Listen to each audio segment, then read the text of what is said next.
Technique చేస్తే వచ్చిందనేది గమనించగలిగారా?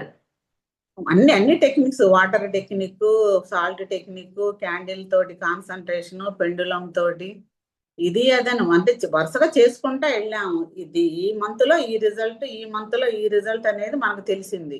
అది ఏదర్ సాల్టా వాటర్ అని కాదు, ఆ టెక్నిక్స్ అన్ని చేశాము.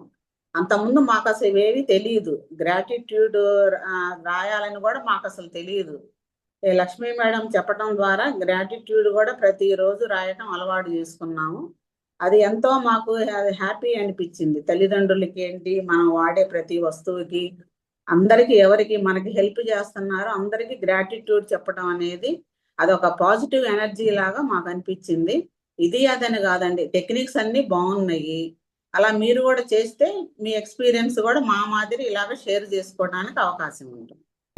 టెక్నిక్ మామూలుగా water technique, salt technique, candle తోటి, ఈఎఫ్టి, ఇలాగ అసలు మామూలుగా లా ఆఫ్ అట్రాక్షన్ అంటే ఏంటి, హోపోనోపో అంటే ఏంటి, అసలు ఎవరి ద్వారా ఇది మన యూనివర్స్ లోకి వచ్చింది, ఇవన్నీ కూడా మాకు అసలు జీరో నాలెడ్జ్ మాకు ఇవి చేయక ముందు. ఇప్పుడు ఏంటంటే ఇవన్నీ విషయాలు మాకు తెలిసినవి. దాన్ని బట్టి మాకు ఎంతో హ్యాపీగా ఉంది. మా లైఫ్ కూడా బాగుంది. థ్యాంక్ యూ అండి. Thank you so much.